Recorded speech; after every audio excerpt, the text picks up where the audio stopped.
साग मीट बनाना क्या मुश्किल काम है। आज शाम खाना यहीं खाकर जाओ। मैं तुम्हारे सामने बनवा दूंगी, सीख भी लेना और खा भी लेना। रुकोगी ना? इन्हें साग मीट बहुत पसंद है। जब कभी दोस्तों को खाने पर बुलाते हैं तो साग मीट जरूर बनवाते हैं। हाय, साग मीट तो जग्गा बनाता था। वह होता तो मैं उससे साग मीट बनवाकर तुम्हें खिलाती। उसके हाथ में बड़ा रस था। वह उसमें घी डालता, लहसुन डालता, जाने क्या क्या डालता। बड़े शौक से बनाता था। मेरे तो 3-3 डिब्बे घी के महीने भर में निकल जाते हैं। नौकरों के लिए डालडा रखा हुआ है, पर कौन जाने मुए हमें डालडा खिलाते हों और खुद अच्छा घी हड़प जाते हो। आज के जमाने में किसी का इतबार नहीं किया जा सकता। मैं ताले तो नहीं लगा सकती, मुझसे ताले नहीं लगते। मैं कहती हूं, खाते हैं तो खाएं। कितना खा लेंगे? मुझसे अपनी जान नहीं संभाली जाती, अब ताले कौन लगाए? ये मथरा 7 रोटियां सवेरे और 7 रोटियां गिनकर शाम को खाता है। बीच में इसे 2 बार चाय भी चाहिए और घर में जो मिठाई हो वह भी इसे दो। पर मैं कहती हूं, टिका हुआ तो है। आजकल किसी नौकर का भरोसा थोड़े है। किसी वक्त भी उठकर कह देते हैं, मैं जा रहा हूं। ये भी मुझे यही कहते हैं, कुत्ते के मुंह में हड्डी दिए रहो तो नहीं भूकेगा। 70 रुपये पर इसे रखा था, अब 100 लेता है। फिर भी इसके तेवर चढ़े रहते हैं। पर जग्गा बड़ा नेक आदमी था, बड़ा नमक हलाल। वह नौकर थोड़े ही था, वह तो घर का आदमी था। वह इन्हें बहुत मानता था। एक बार ये कुछ कह दें तो मजाल है वह पूरा न करे। बड़ा वफादार था। ये भी तो नौकर को नौकर नहीं समझते, घर का आदमी समझते हैं। जब कभी 100-50 की उसे जरूरत होती, झट से निकाल कर दे देते। कहीं कोई लिखत नहीं, कोई हिसाब नहीं। जग्गा बीवी ब्याह कर लाया तो 2 जोड़े और एक गर्म कोट सिलवा कर दिया। मैं इनसे कहूं, क्यों जी, क्यों पैसे लुटाते हो? नौकर किसी के अपने नहीं होते। इसी को 5 रुपये कहीं से ज्यादा मिल गए तो यह पीठ फेर लेगा। ये कहते, तू अपना काम देख, पानी निकालने से कुएं खाली नहीं होते। यह हमें साग मीट खिलाता रहे, मुझसे जो मांगेगा दूंगा। इस जैसा बावर्ची तो शहर भर में नहीं होगा। मुझे वह दिन याद है जब जग्गे को लेकर आए थे। बाहर से ही आवाज लगाई, ले समित्रा, तेरे लिए नौकर ले आया हूं। तब भी ये मुझसे कहें, इसे चाय के साथ खाने के लिए जरूर कुछ दे दिया कर। एक मठरी ज्यादा दे देने से तेरा नुकसान नहीं होगा। इसे घर से मोह पड़ गया तो वर्षों तक तेरे साथ बना रहेगा। तेरा सारा काम कर दिया करेगा। और जग्गा भी ऐसा जैसे जंगल से हिरण पकड़ लाए हों। बड़ी बड़ी उसकी आंखें, हिरण की तरह हैरान सा देखता रहता। वही बात हुई, जग्गे को मोह हो गया। पर यह छोटी उम्र में होता है। बड़े बड़े मुस्टंडे नौकर जो सड़कों पर घूमते हैं, इन्हें क्या मोह होगा? बच्चे कोमल होते हैं, जैसा सिखाओ सीख जाते हैं। जानवर सीख जाते हैं तो ये क्यों ना सीखेंगे? इन्हें बस में करने के बड़े ढंग आते हैं। तुम्हें जैकी याद है ना? हाय, तुम्हें जैकी भूल गया है? जैकी कुत्ता, जिसे ये एक दोस्त के घर से उठा लाए थे। सभी को भूंकता फिरता था, पर इन्होंने उसे ऐसा हाथ में किया, इन्हीं के कदमों में चक्कर काटता फिरता था। उसे भी ऐसा ही मोह पड़ गया था इनके साथ। मैं तुम्हें क्या बताऊं? दफ्तर से इनके लौटने का वक्त होता तो जैकी के कान खड़े हो जाते। बाहर सारा वक्त कई कई मोटरें दौड़ती रहती हैं, पर जिस वक्त इनकी मोटर आती तो इसे झट से पता चल जाता और भागकर बाहर पहुंच जाता। सीधा गेट पर जा पहुंचता। वहीं पर एक दिन अपनी ही गाड़ी के नीचे कुचल गया। यह मोह बहुत बुरी चीज है। ये कांटे कहाँ से बनवाए हैं? बड़े खूबसूरत हैं। हीरे कितने के आए? सच्चे हैं ना? आजकल हर चीज को आग लगी हुई है। मैंने यह नाक की लौंग बनवाई। इतना छोटा सा हीरा इसमें लगा है, पर पूरे 700 खुल गए। अब तो मुझे पहनते भी डर लगता है। जब जग्गा था तो मेरी जेवरों की पिटारी भी बाहर पड़ी रहती थी। कभी 2 पैसे भी इधर उधर नहीं हुए। ऐसी भुलक्कड़ हूं, कभी चेन गुसलखाने में रह जाती, कभी बिस्तर पर ही रह जाती। जग्गा उठाकर दे देता। पर अब तो ऐसे नौकर आए हैं कि क्या कहूं, मैंने सारे जेवर उठाकर बैंक में रख दिए हैं। मथुरा से पहले एक नौकर था, मनसा नाम का, ऊपर से बड़ा शरीफ। लगता उसके मुंह में जबान ही नहीं है। पर एक दिन मैं पिछवाड़े की तरफ से घर आ रही थी तो क्या देखती हूं, मनसा छत पर खड़ा है और गली में खड़े आदमी को ऊपर से एक एक करके कपड़े फेंक रहा है। मुझे देखते ही दोनों चंपत हो गए। मनसा गली में कूद गया और वहीं से भाग गया। आजकल नौकर रखने का जमाना नहीं है। मैं तो घर के बाहर भी जाऊं तो डर लगा रहता है कि पीछे नौकर कहीं घर की सफाई ही न कर जाए। जग्गा था तो मुझे कोई भी चिंता नहीं होती थी। वह हाथ का बड़ा साफ था। तू कुछ खा भी ना। तू तो कुछ भी नहीं खाती। गर्म चाय मंगवाऊं? इसे छोड़ दे, यह ठंडी पड़ गई होगी। यह केक का टुकड़ा ले। बाजारी है पर बहुत अच्छा है। केक तो बनाती है कमला की सास, एक से एक बढ़िया। कभी उसमें चॉकलेट डालती है, कभी कुछ कभी कुछ।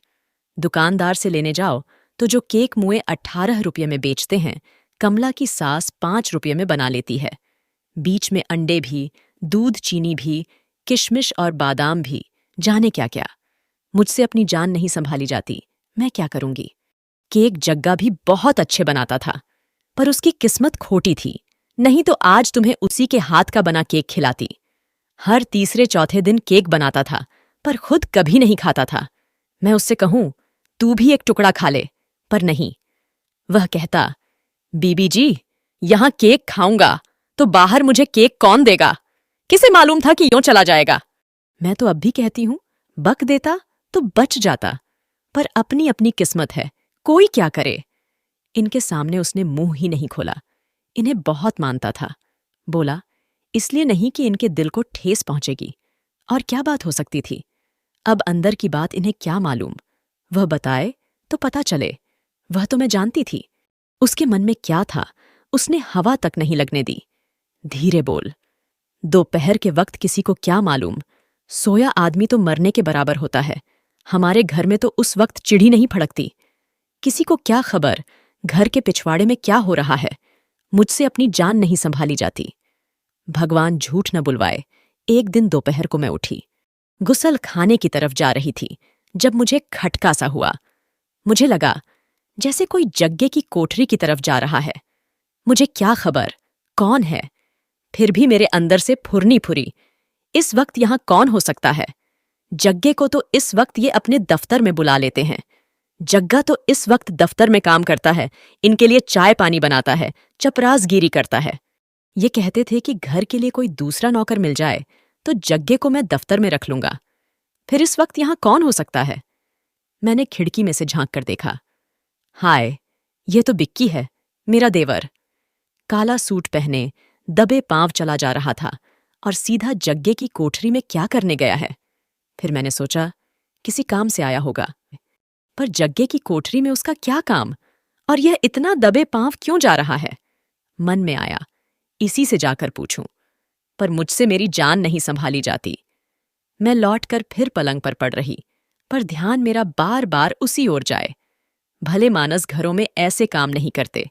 जो ऐसे काम करने हैं तो शादी क्यों नहीं कर लेता? किसी का घर क्यों खराब करता है? तुमने जग्गे की घरवाली देखी थी ना? बड़ी भोली सी लड़की थी, गोरी इतनी, हाथ लगाए मैली होती थी। यह कलमुहा किसी बहाने दफ्तर से भाग आता था और उसकी कोठरी में जा घुसता था। उस दिन मेरी नजर पड़ गई। छोटे से गांव की लड़की, सहमी सहमी सी, इस चंट के आगे क्या बोलती? धीरे बोल। इनके घर में बदचलनी बहुत है। ये ही एक शरीफ हैं। इनके चाचा ने भी 2-2 रखैल रखी हुई थीं। इनकी चाची बुढ़िया दोपहर को अपने एक नौकर से पांव दबवाती थी। मैंने खुद देखा है। खाना खाने के बाद अपने कमरे में घुस जाती और पीछे पीछे मुस्टंडा शंकर पहुंच जाता। अब ऐसी बातें छिपी तो नहीं रह सकती ना? एक दिन जग्गे ने ही देख लिया। इन्होंने थर्मस मंगवाने के लिए जग्गे को घर पर भेजा। मैंने उसे थर्मस दी और वह अपनी कोठरी की तरफ चला गया। अचानक मैंने खिड़की के बाहर झांक कर देखा। बिक्की वही काला सूट पहने जग्गे की कोठरी में से बाहर निकल रहा था।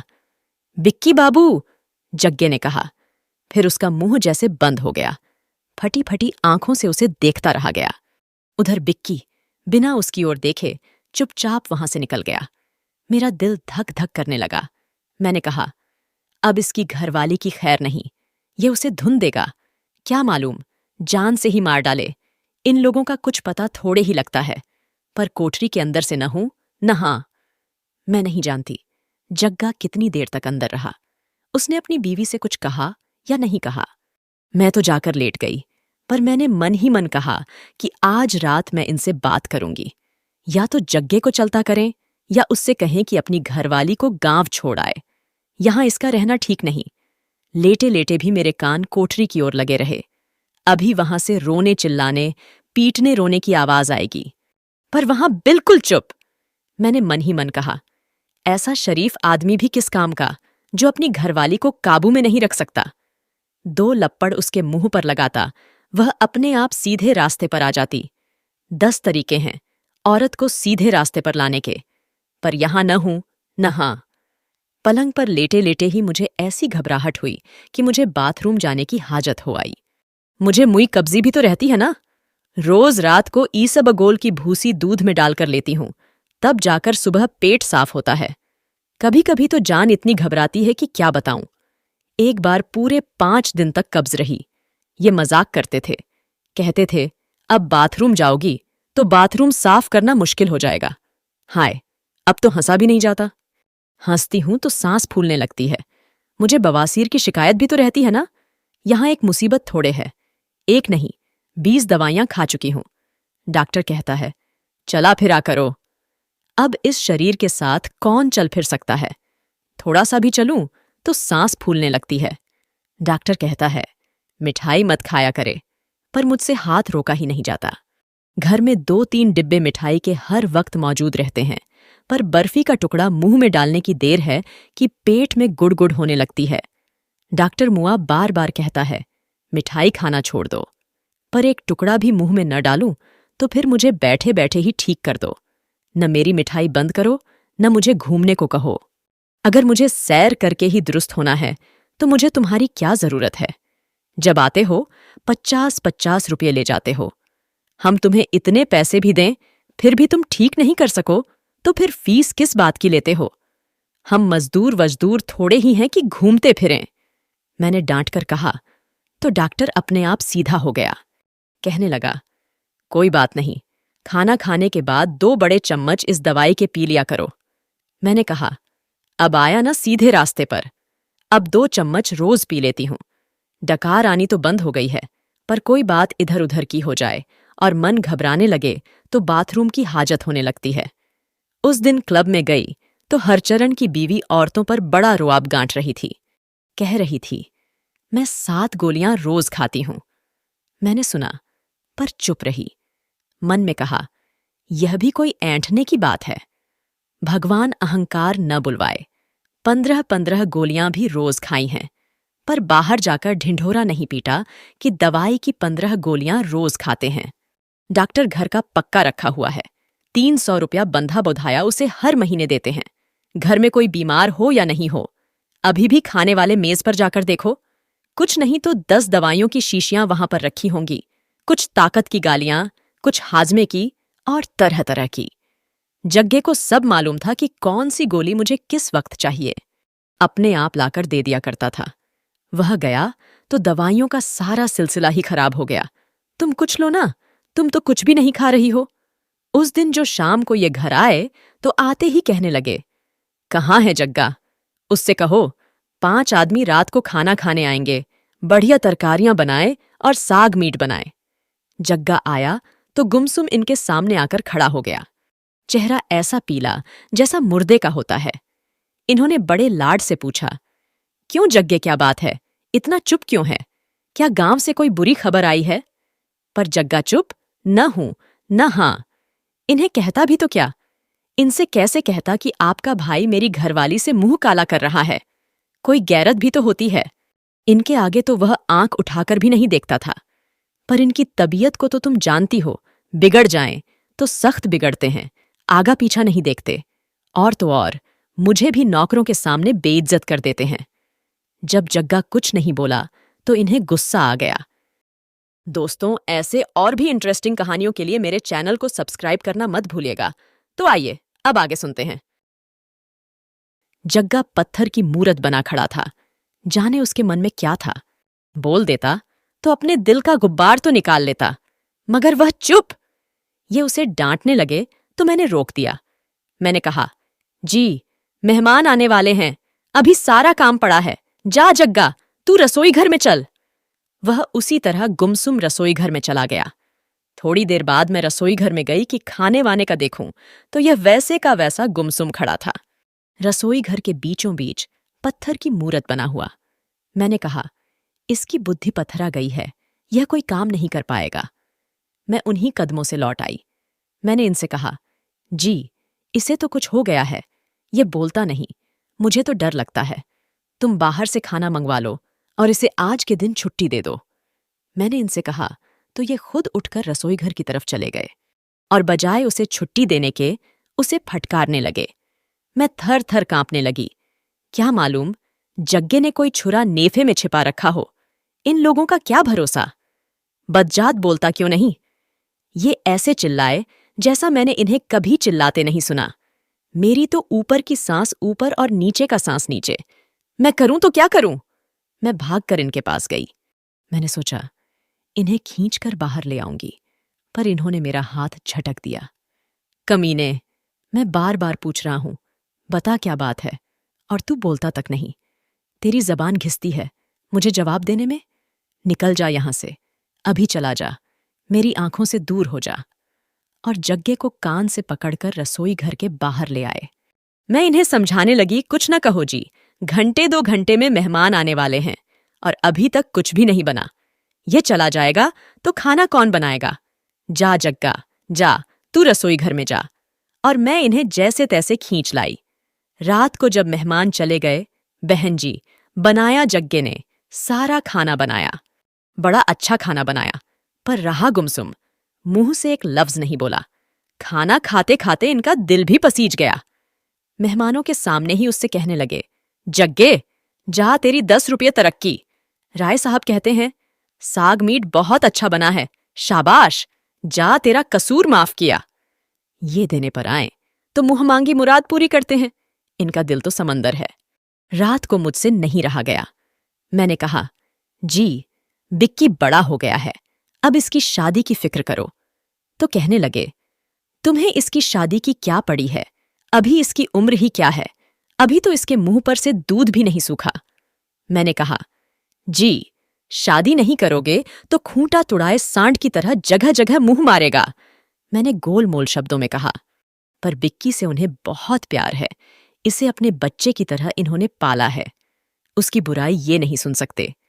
मैंने फिर से उसकी शादी की बात चलाई तो कहने लगे, मार ले जितना मुंह मारता है, अभी उसकी उम्र ही क्या है, 2 दिन हंस खेल ले, ब्याह के बंधन में तो एक दिन बंध ही जाएगा।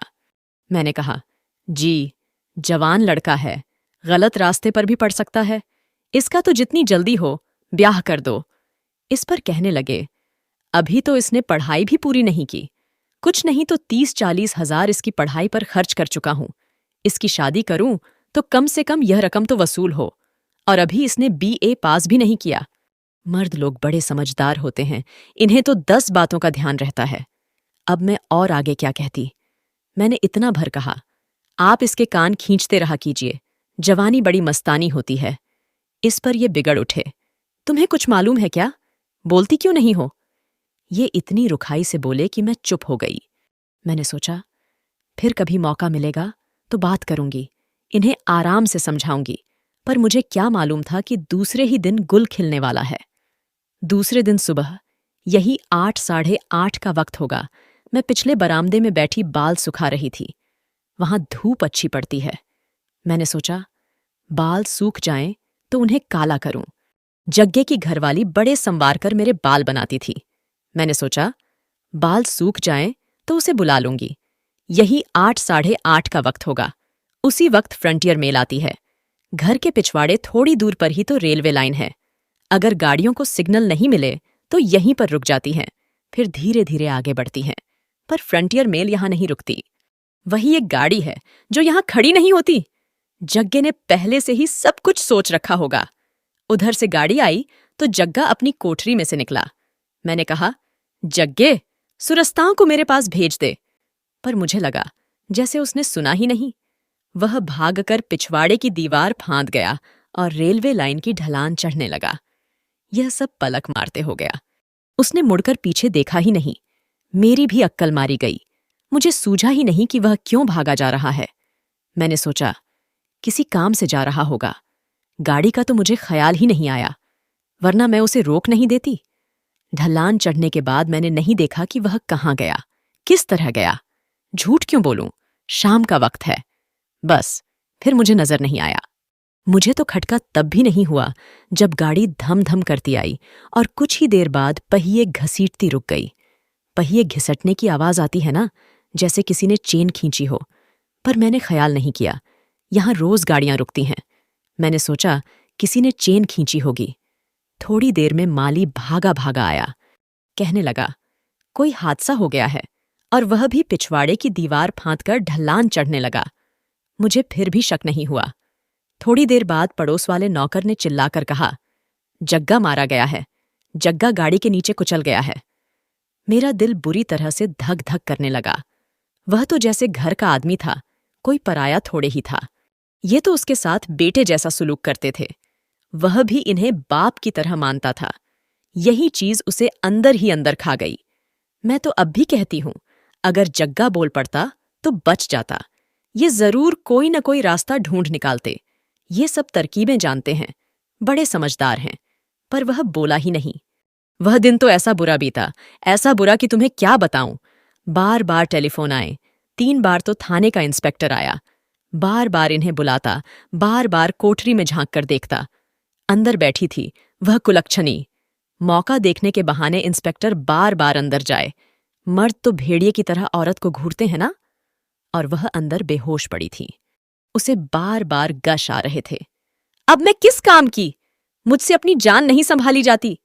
2-1 बार मन में आया भी कि जाऊं, सुरस्तां को देख आऊं, पर इन्होंने मना कर दिया। ये कहने लगे, फौजदारी का मामला है, इससे दूर ही रहो। जब तक पुलिस अपनी कार्रवाई न कर ले, कोठरी में कदम नहीं रखना। मर्द समझदार होते हैं ना, उन्होंने दुनिया देखी होती है। पुलिस ने इनसे पूछा तो इन्होंने कहा, वह पिछले दिन से ही पगलाया पगलाया सा लग रहा था। मियाँ बीवी की आपस में कोई बात हुई हो तो हम नहीं जानते।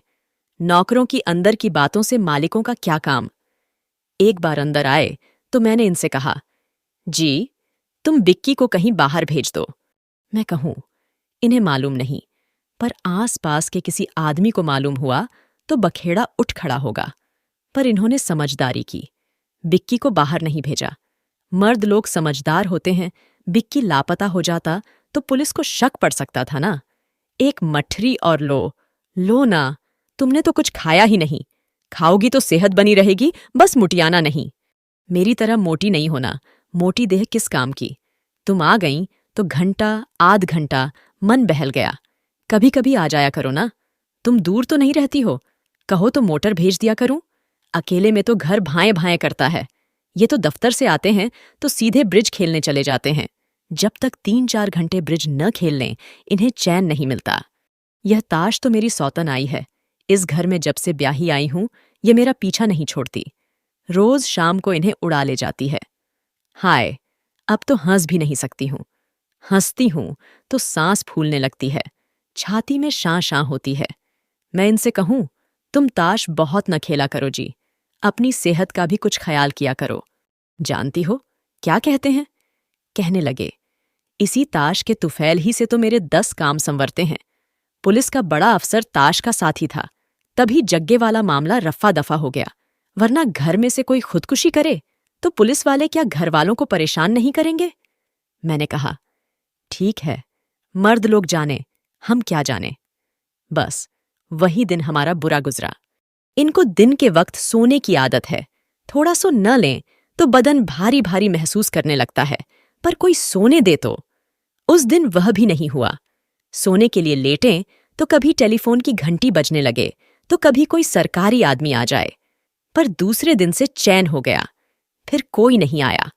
जब मामला रफा दफा हो गया तो एक दिन मैंने बिक्की की सारी करतूत इन्हें बात दी। ये कहने लगे, मुझे तो पहले दिन से मालूम था। मैं हक्की बक्की इनके मुंह की ओर देखने लगी। जवानी में सभी बेवकूफियां करते हैं, इसने कर ली तो क्या हुआ? मैंने कहा, जी बिक्की को समझा तो दिया होता। कहने लगे, कोई बेश्या के पास तो नहीं गया, कोई बीमारी तो नहीं ले आया। हो गई बात जो होनी थी, आगे के लिए इसे खुद कान हो जाएंगे। मैंने कहा, जी पर बात तो अच्छी नहीं ना, ऐसा बिक्की को करना तो नहीं चाहिए था ना। बिक्की ने ऐसा नहीं किया होता तो जग्गा जान पर तो नहीं खेल जाता ना। तो कहने लगे, तुम क्या चाहती हो, भाई को पुलिस में दे देता? पर जी, उसने जुर्म तो बहुत बड़ा किया है ना। ये और भी बिगड़ उठे। उसका जुर्म देखता या उसकी जान बचाता? तुम क्या चाहती हो, उसे काल कोठरी में भिजवा देता? फिर थोड़ी देर बाद धीमे से बोले, मुझे समझाने लगे, अव्वल तो कौन जाने, बिक्की अपने आप अंदर गया था या जग्गे की घरवाली उसे इशारे करती रही थी। ताली एक हाथ से तो नहीं बजती। औरत बढ़ावा देती है तभी मर्द बहकता है। लड़की इशारा भी कर दे तो आदमी बौरा जाता है। कोठरी के बाहर पर्दा लगा रहता है। क्या मालूम पर्दे की ओट में उसे इशारे करती रही हो। औरत खुद न चाहती तो क्या मजाल थी कि बिक्की उसके कमरे में जाता। ऐसे ही कोई किसी के कमरे में घुस जाता है। इतनी ही शरीफजादी थी तो अंदर से कमरा बंद करके क्यों नहीं बैठती थी? अंदर से सांकल लगाकर बैठती। तेरा मर्द बाहर काम पर गया है, तू कोठरी में अकेली है, तू अंदर से कोठरी बंद करके बैठ। दरवाजा खोलकर बैठने का तेरा क्या मतलब है? दिन के वक्त तेरे पास आ सकती थी, उसे किसी ने मना किया था? मैं सुनती रही। मैं भी सोचूं, किसी के दिल की कौन जानता है? लड़की के दिल में चोर था या बिक्की के दिल में, भगवान जाने। आखिर में जी, इन्होंने सारा मामला संभाल लिया। इनसे सब संतुष्ट हो गए। इन्हें भगवान ने ऐसी समझदारी दी है, इनकी कोई कसम तक नहीं खाता। सभी इनके सामने हाथ जोड़ते हैं। ये जल्दी घबराना नहीं जानते ना, यही इनकी सबसे बड़ी खूबी है। कोई दूसरा होता तो घबरा जाता। जग्गे का भाई गांव से आया, बहुत रोया धोया। उसे इन्होंने 200 रुपये निकाल कर दे दिए। जग्गे की घरवाली का बाप आया, उसे भी इन्होंने पैसे दिए। मैंने इनसे कहा, जी, मामला रफा दफा हो गया है, अब ये हमारे क्या लगते हैं, तुम पैसे लुटा रहे हो। पर नहीं, ये कहने लगे, जग्गे ने 10 साल तक हमारी सेवा की है, इसे हम कैसे भूल सकते हैं। कहने लगे, 150 दे दो तो गरीब का मुंह बंद हो जाता है। ये सबका भला सोचते हैं, किसी का बुरा नहीं सोचते, हर किसी की मदद ही करेंगे। ये जरा घंटी तो बजाना। मुए जानते भी हैं, रात पड़ गई है, मगर मजाल है जो अपने आप आकर बत्ती जलाएं। बार बार घंटी बजानी पड़ती है, कानों में तेल डाले पड़े रहते हैं। अब आई हो तो खाना खाकर जाना। ये जाने कब लौटेंगे, कभी 10 बजे आते हैं, कभी खाना खाकर आते हैं। मैं दिन भर अकेली बैठी कौवे उड़ाती रहती हूं। अब खाना खाए बिना तो मैं तुम्हें जाने ही नहीं दूंगी। तुम आ गई तो घड़ी भर दिल बहल गया। हमने अपनी बातें तो अभी तक की ही नहीं, दोनों बैठी बातें करेंगी। तुमने साग मीट का पूछा तो बीच में मुए जग्गे की बात चल पड़ी। मैं तुम्हें खाना खाए बिना तो जाने नहीं दूंगी। यह कहानी यहीं खत्म होती है। और हाँ, अगर आप कोई अपने पसंद की कहानी सुनना चाहते हैं तो कमेंट में जरूर बताइए, मैं कोशिश करूंगी। और प्लीज लाइक और सब्सक्राइब करना मत भूलिएगा। सुनने के लिए धन्यवाद।